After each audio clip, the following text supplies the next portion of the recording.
नमस्कार दोस्तों, स्वागत है आपका हमारे चैनल मोटिवेशनल स्टोरी में। दोस्तों, प्राचीन समय की बात है।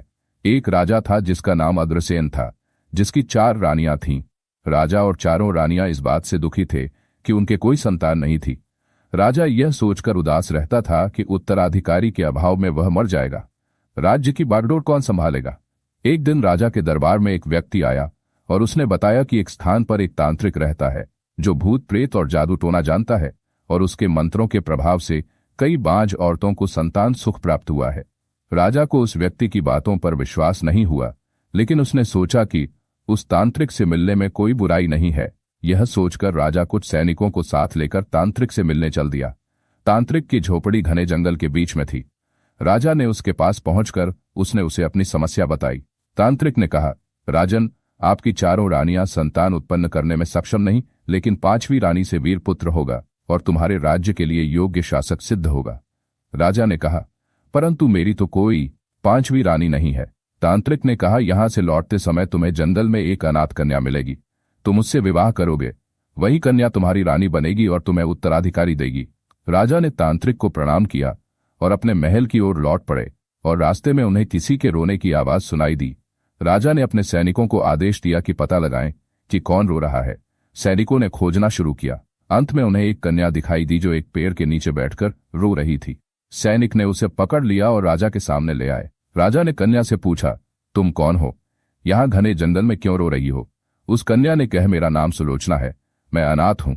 मैं अपने दूर के रिश्तेदारों के यहाँ रहती थी, परंतु आज वे मुझे यहाँ जंगल में लाकर छोड़ गए। अब इस दुनिया में मेरा अपना कोई नहीं। राजा ने लड़की से कहा, तुम इतनी सुंदर हो, तुम चिंता न करो। अगर तुम स्वीकार करो तो मैं तुमसे विवाह करके तुम्हें अपनी रानी बनाना चाहता हूँ। राजा समझ गया कि यह वही लड़की है जिसके बारे में तांत्रिक ने बताया था। लड़की को क्या आपत्ति हो सकती थी? हर लड़की रानी बनना चाहती है। लड़की भी खुशी खुशी राजी हो गई। राजा लड़की को लेकर अपने महल में लौट आया।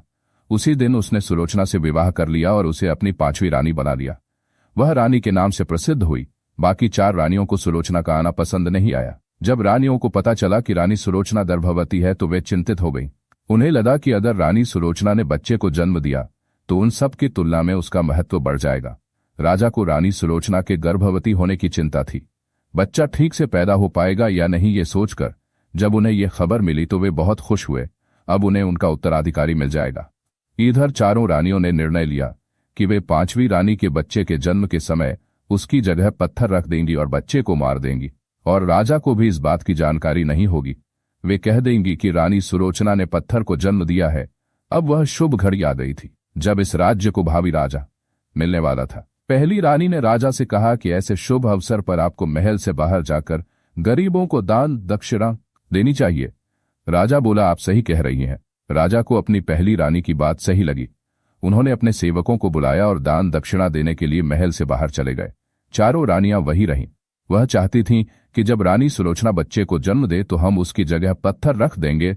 राजा के जाने के बाद दूसरी रानी रानी सुलोचना के पास पहुंची। दूसरी रानी ने 5वीं रानी से कहा, बहन, हम चाहते हैं कि आपको बच्चे के जन्म के समय आपको कोई कष्ट न हो। ऐसा करो कि मोटे काले कपड़े से अपनी आंखों पर पट्टी बांध लो, इससे आपको दिखाई नहीं देगा तो प्रसव पीड़ा कम होगी। रानी सुलोचना भोली थी, और फिर ऐसी कौन मां होगी जो अपने बच्चे की भलाई नहीं चाहेगी। रानी के बैठते ही उसके गर्भ में हलचल हुई और एक बच्चा पैदा हुआ। तीसरी रानी पहले से ही तैयार खड़ी थी। रानी सुलोचना ने बच्चे को जन्म दिया, एक सुंदर बेटा। उसने उसे उठाकर चौथी रानी को सौंप दिया और बेटे की जगह एक गोल पत्थर रख दिया। चारों रानियों ने राजा को बताया कि रानी सुलोचना ने बच्चे की जगह पत्थर को जन्म दिया है। यह सुनकर राजा गुस्से से आग बबूला हो गया। राजा ने रानी सुलोचना को महल से बाहर निकाल दिया और वापस जंगल में भेज दिया। रानी सुलोचना के पास पुत्र को जन्म देने का कोई सबूत नहीं था, तो वह क्या ही कर सकती थी। उसने भी चुपचाप राजा की आज्ञा मान ली और दुखी मन से जंगल में चली गई। इसके बाद चारों रानियों ने राजा को समझाया कि हमें लोगों को यह नहीं बताना चाहिए कि उसने पत्थर को जन्म दिया है, वरना लोगों के मन पर इसका बुरा असर पड़ेगा। हमें यह घोषणा कर देनी चाहिए कि रानी सुलोचना एक बच्चे को जन्म देते समय मर गई और उसका बच्चा भी जीवित नहीं बचा। राजा ने पूछा, लेकिन रानी सुलोचना के शव के बदले हम किसका अंतिम संस्कार करेंगे? चौथी रानी ने कहा, मैं रानी सुलोचना के शव के बदले अपनी दासी का शव रख लूंगी। चारों रानियां उस दासी को भी जीवित नहीं छोड़ना चाहती थीं, जिसने षड्यंत्र में मदद की थी ताकि कभी कोई असल बात न जान सके। उन्होंने दासी का शव रख लिया और धूमधाम से उसका अंतिम संस्कार किया। उस दिन वह दासी जब रानी सुलोचना के बेटे को जमीन ने जिंदा ही दफना रही थी तो एक शेरनी ने उसका यह कृत्य देख लिया था। दासी के जाने के बाद शेरनी बच्चे को निकालकर अपने बच्चों के पास ले गई। अपने बच्चों के पास ले गई और बच्चों से कहा, मैं तुम सब के लिए एक छोटा भाई लाई हूं।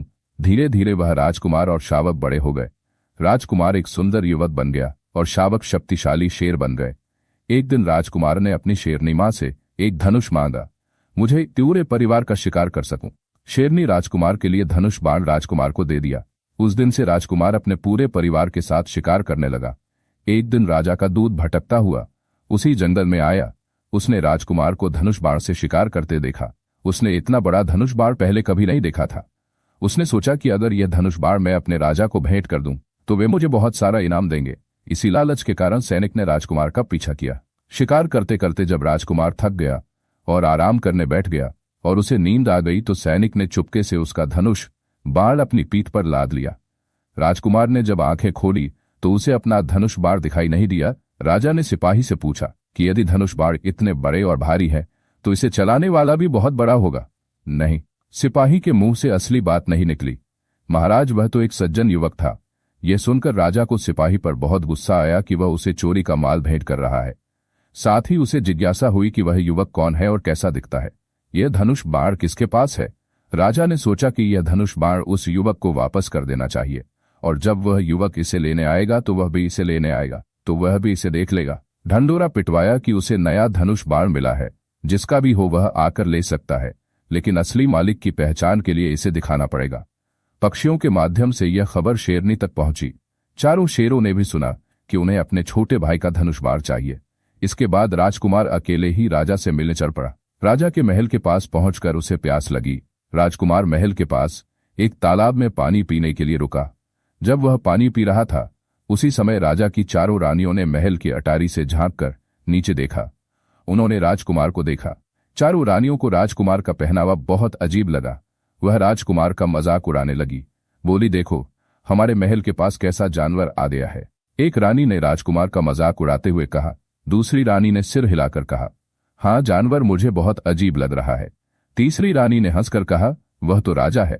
चौथी रानी ने प्रसन्नतापूर्वक कहा, नहीं, उसे वापस जंगल में भेज देना चाहिए। रानियों के ताने सुनकर राजकुमार ने सिर उठाकर रानियों की ओर देखा, फिर मुस्कुराते हुए कहा, मैं जानवर जैसा दिख सकता हूं, लेकिन मैं उन रानियों से बेहतर हूं जिन्होंने अपनी पांचवी रानी के बच्चे को पत्थर बताया था। यह कहकर राजकुमार महल के दरवाजे की ओर बढ़ गया, लेकिन यह सुनकर चारों रानियां दंग रह गईं। पहली रानी चिंतित हो गई और बोली, हमने यह बात सभी से छिपाई थी, यहां तक कि राजा को भी हमने नहीं बताया। हमने अपनी दासी को भी मार डाला था जो यह रहस्य जानती थी। फिर यह युवक यह रहस्य कैसे जानता है? दूसरी रानी ने कहा, हाँ, यह तो बड़ी परेशानी की बात है। हमें इस युवक के बारे में जानना होगा। इसके बाद चारों रानियों ने अपनी भरोसेमंद दासियों को राजकुमार के पीछे लगा दिया। कुछ देर बाद दासियों ने आकर रानियों को बताया कि युवक धनुष बाण चलाने आया है। रानियों ने जब यह सुना तो उन्होंने योजना बनाई कि युवक धनुष बाण चलाए या ना चलाए, लेकिन इस परीक्षा के बाद उसे मार देना होगा ताकि वह रानी का राज किसी और को न बता सके। राजकुमार को मरवाने के लिए रानियों ने 2 सैनिकों को उस स्थान पर भेजा जहां राजकुमार को धनुष बाण की परीक्षा देनी थी। उन्हें निर्देश दिया गया कि जैसे ही राजकुमार बाण चलाए और धनुष नीचे करे उसे मार दें। रानियां परीक्षा स्थल पर पहुंची। राजा ने राजकुमार से कहा कि धनुष पर बाण चढ़ाकर चलाओ। अगर तुम ऐसा कर सको तो हम मान लेंगे कि यह धनुष बाण तुम्हारा है। हम आपको आपका धनुष बाण तो देंगे ही, साथ ही आपको ढेर सारा इनाम भी देंगे। राजकुमार बोला, महाराज, यह धनुष बाण मेरा ही है। मैं अभी इसका प्रयोग करके यह सिद्ध कर दूंगा, लेकिन मुझे किसी इनाम की लालसा नहीं है। यदि आप मुझे इनाम के रूप में कुछ देना चाहते हैं तो मुझे न्याय दीजिए। राजा ने आश्चर्यचकित होकर कहा, कैसा न्याय? राजकुमार ने कहा, पहले आप मुझे धनुष बाण चलाते हुए देखिए, फिर मैं अपनी बात स्पष्ट करूंगा। और धनुष पर बाण चढ़ाकर बाण खींचा और बाण चलाया तो बाण चलाया तो बाण चलाया तो बाण चलाया करता हुआ आसमान की ओर उठा और फिर बादलों को चीरता हुआ वापस आया और राजकुमार को मारने जा रहे 2 सैनिकों के सिर में जा लगा। यह दृश्य देखकर चारों रानियां और अधिक भयभीत हो गईं, जबकि राजा राजकुमार के कौशल से अभिभूत हो गए। राजा ने राजकुमार से कहा, मांगो, जो भी मांगना हो मांग लो। राजकुमार ने कहा, महाराज, मुझे अपनी मां के लिए न्याय चाहिए। राजा ने कहा, न्याय? तुम्हें अवश्य न्याय मिलेगा। तुम्हारी माँ कहाँ है? मैं स्वयं उस माँ का सम्मान करना चाहूंगा जिसने तुम जैसे वीर बालक को जन्म दिया। राजकुमार ने कहा, महाराजा, यह न्याय और अन्याय की बात है कि मेरी माँ ने मुझे जन्म दिया, लेकिन आपकी चारों रानियों ने आपसे झूठ बोला और कह दिया कि पांचवी रानी ने एक पत्थर को जन्म दिया है। राजा ने आश्चर्य से रानियों की ओर देखा। रानियों को समझ में आ गया कि अब उनका रहस्य नहीं छिप सकता। तभी वहां शेरनी अपने सिंह पुत्रों के साथ आई और रानियों को डराकर घेर लिया। कांपती रानियों ने राजा को सच्चाई बता दी।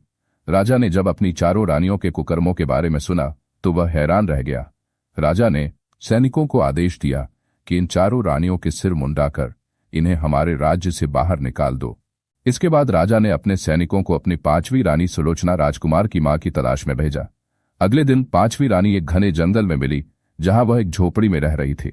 राजा ने अपना राजपाट राजकुमार को सौंपते हुए कहा, बेटा, मैंने अपनी रानियों के बहकावे में आकर तुम्हारी मां के साथ घोर अन्याय किया है।